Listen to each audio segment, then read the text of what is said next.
Hello students, today we interest in class 5th social science term 2nd chapter 1st the grassland prairies. Grassland means जहाँ पे घास उगती हो वो जगह। इस चैप्टर के हमारे टॉपिक्स है temperate grassland, the prairie grassland, location, land, climate, natural vegetation and wildlife और लाइफ ऑफ पीपल। तो हम पहले बात करते हैं टेम्परेट ग्रासलैंड की कि टेम्परेट ग्रासलैंड क्या होता है। Grassland are two types, tropical grassland and temperate grassland. जो ग्रासलैंड है जहाँ पे घास उगती है वो दो तरीके के होते हैं। फर्स्ट है ट्रॉपिकल ग्रासलैंड और दूसरा है temperate grassland. The tropical grassland receives greater rainfall than the temperate grassland. Tropical grassland जो है वहाँ पे बारिश ज़्यादा होती है किसके कंपेरिजन में, टेम्परेट ग्रासलैंड के। The temperate grassland lies in the interior of the continents, lying between 30° north to 45° north. These regions have hot summer. The moderate rainfall occurs mostly in the spring and early summer. यहाँ पे क्या होता है कि ये जो हिस्सा है कौन सा टेम्परेट ग्रासलैंड वाला, ये गर्म ज़्यादा रहता है, इसलिए यहाँ पे जब स्प्रिंग सीजन आता है उस टाइम पे बारिश होती है बट बहुत ज़्यादा बारिश नहीं होती है, और जब समर की स्टार्टिंग होती है उस टाइम पे भी थोड़ी बहुत बारिश हो जाती है। So short grass grows in this regions and so they are known as grassland. इसलिए यहाँ पे पानी गिर जाता है, उसके कारण यहाँ पे क्या हो जाती है, हल्की फुल्की घास उग जाती है, इसलिए इसको क्या कहा जाता है, ग्रासलैंड कहा जाता है। There are few trees and bushes in this grassland. इस ग्रासलैंड में कुछ पेड़ हैं, है ना, और कुछ झाड़ियाँ हैं। The grassland are known by the different names in different parts of the world. Grassland को अलग अलग देशों में अलग अलग नाम से पुकारा जाता है, जैसे कि द स्टेपर्स इन यूरेशिया, है ना, स्टेपर्स पुकारा जाता है यूरेशिया में। The prairie in north America, और प्रेराई कहाँ पे, नॉर्थ अमेरिका में पुकारा जाता है। The pampas in south Africa, sorry south America, pampas south America में, और द वेल्स इन अफ्रीका, और अफ्रीका में वेल्स के नाम से, और डाउन्स इन ऑस्ट्रेलिया, और ऑस्ट्रेलिया में डाउन्स के नाम से। तो ये था कि ग्रासलैंड को अलग अलग देशों में अलग अलग नाम से पुकारा जाता है। अगला हमारा आता है the prairies. The prairie in is a French word which means meadow और ग्रासलैंड। प्रेराई जो है वो क्या, एक फ्रेंच वर्ड है जिसका मतलब क्या होता है, grassland. The prairie are the treeless grassland lake in the centre of North America. जो प्रेराइज जो है वो क्या है, ट्रीलेस ग्रासलैंड है, मतलब जहाँ पे पेड़ नहीं है या फिर थोड़े बहुत है, वो कहाँ पे, नॉर्थ अमेरिका के सेंटर में। They extend from Canada in the north to the Mexico in the south. ये कनाडा जो कि नॉर्थ से स्टार्ट होते हुए मेक्सिको जो कि साउथ में है, वहाँ तक ये पूरा कवर्ड है। It covers the whole of the central United State. इससे जो यूनाइटेड स्टेट से वो सारी लगभग पूरी कवर हो जाती है।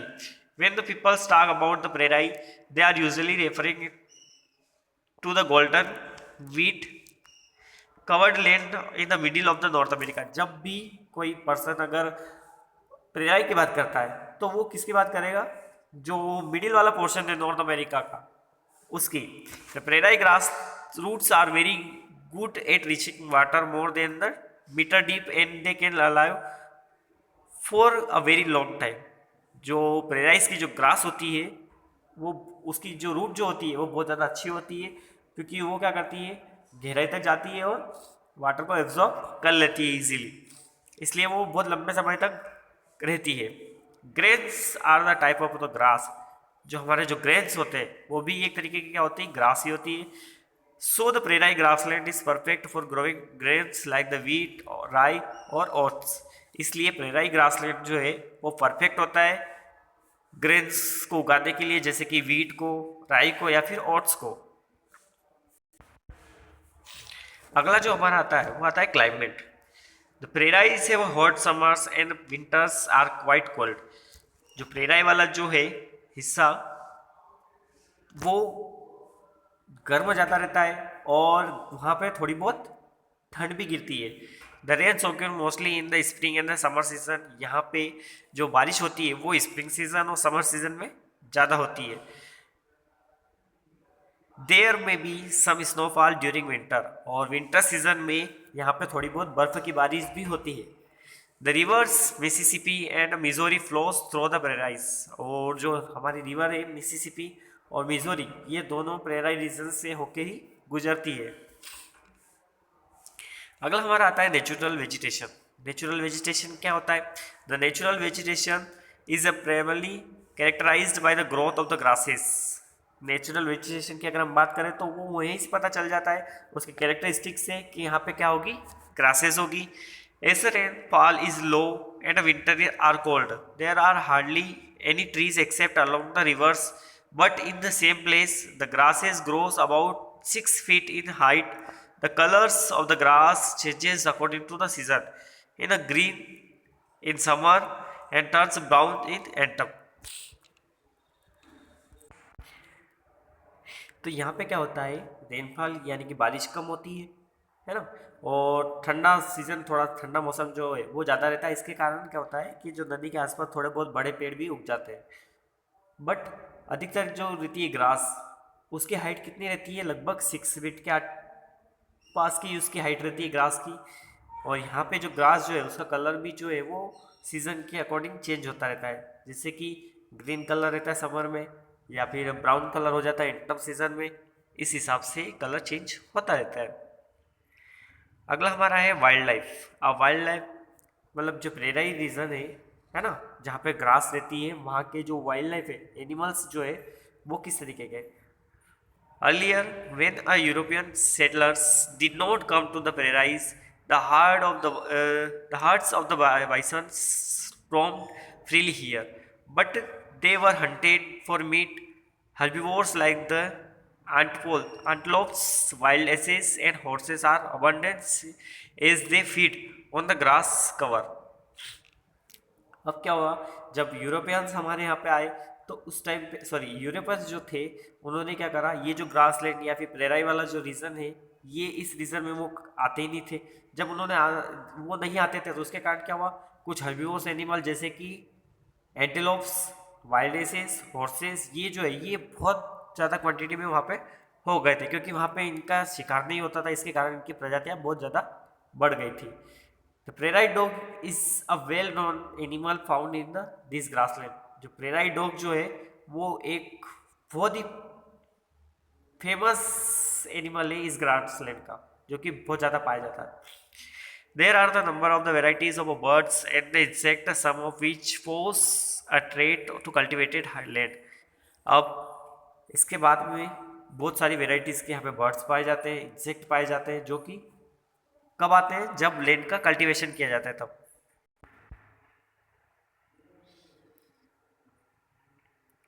नेक्स्ट आता है हमारा people and their way of life. यहाँ पे इस रीजन में जो पीपल्स रहते हैं वो कैसे होते हैं और वो किस तरीके से यहाँ पे सरवाइव करते हैं। The natives of this region were Red Indians who roamed around as a hunters. यहाँ पे जो पीपल्स रहते हैं, जो लोग बाग रहते हैं, वो उनको रेड इंडियंस के नाम से जाना जाता है, क्योंकि यहाँ पे क्या होता है, ये अधिकतर जो लोग बाग होते हैं ये क्या करते हैं, हंटिंग करते हैं, जानवरों का शिकार ज़्यादा करते हैं। But with the coming of the Europeans both the races have mixed up. But जैसे यूरोपियंस आए तो ये दोनों चीज़ें क्या हो गई, मिक्स हो गई। The first settlers from the Europe lived in a nomadic life.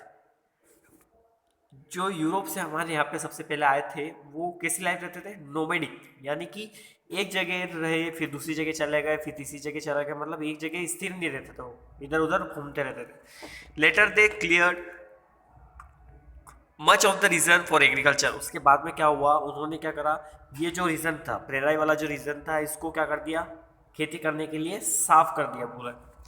Very big farms can be seen here. यहाँ पे आप देखोगे तो बहुत बड़ा बड़ा खेत आपको दिखाई देंगे। Most of them stretch thousands of acres. उसमें से बहुत तो थाउजेंड्स ऑफ एकर्स के। Farming and the cattle rearing are the main occupation of the European people who have settled here. यहाँ पे फार्मिंग यानी कि खेती करना और कैटल रियरिंग, जानवरों को पालना, ये क्या है, मेन ऑक्यूपेशन था किनका, यूरोपियन पीपल्स का, जो कि यहाँ पे आके सेटल हुए थे। The main crop grown are here are wheat, maize, barley, oats, potatoes and cotton. यहाँ पे जो मुख्य फसलें हैं जिनकी खेती की जाती है वो क्या है? wheat, maize, barley, oats, potatoes और cotton. But wheat is the most widespread crop cultivated here. But जो wheat जो है वो सबसे ज़्यादा अमाउंट में यहाँ पे ग्रोन की जाती है, बोई जाती है. This region is known as the wheat basket of the world. इसलिए इस हिस्से को क्या कहा जाता है? वीट बास्केट कहा जाता है पूरे वर्ल्ड का, क्योंकि सबसे ज़्यादा क्वांटिटी में यहीं पे प्रोडक्शन होता है वीट का. ये जो नॉर्थ अमेरिका का जो प्रेराई रीजन है यहाँ पे. Many farmers, especially of a western part of this regions, rear cattle. यहाँ पे स्पेशली जो वेस्टर्न पार्ट्स के जो पीपल्स थे वो या फिर फार्मर्स थे वो क्या करते थे? यहाँ पे केटल रियरिंग करते थे, जानवरों को पालते थे. The rear cattles for milk and its various product. और केटल यानी कि जानवरों को क्यों पाला जाता है? ताकि उससे उनको मिल्क मिल सके और दूसरे प्रोडक्ट्स मिल सके उससे, जैसे मीट हुआ, है ना. The cattle are grazed on the open grassland which are called ranches. यहाँ पे जो जानवरों को पाला जाता था वो खुली जगह पे पाला जाता था, मतलब जहाँ पे ग्रासलैंड जो है वहाँ पे पाला जाता था, इसलिए उसको रेंचेस कहा जाता है. Machines were used for slaughtering of animals, packing of meats, milk of dairy cows, processing of milk and shearing of ships.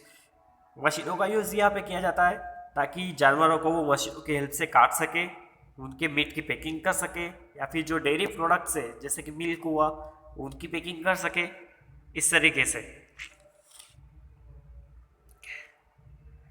Is the peoples of the prairies are European settles.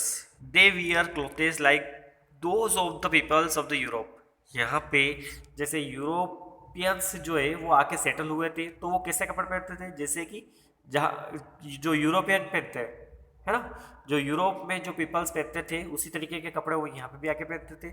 There staple food is bread made up of wheat flour and meat. यहाँ पे उनका जो staple foods जो थे वो थे wheat flour यानी कि गेहूं का आटा और मीट. गेहूं के आटे से वो रोटी बनाते थे और मीट के साथ में यानी कि मांस के साथ में वो खाते थे. They also enjoy eating vegetables, butter and चीज. इसके अलावा वो वेजिटेबल्स भी खाते थे, बटर भी और चीज भी. Chicago situated on the tips of the Michigan lake is the main celebrating centre in the prairies. Chicago जो है वो एक ऐसी जगह है जो कि कहाँ पे आती है? मिचिगन लेक वाले हिस्से में आती है, उसके पास पे, है ना, जहाँ पे क्या होता है सबसे ज़्यादा जो है वो एनिमल को काट के उनके मांस की पैकिंग की जाती है, और वो किस में आता है? प्रेराई रीजन में आता है.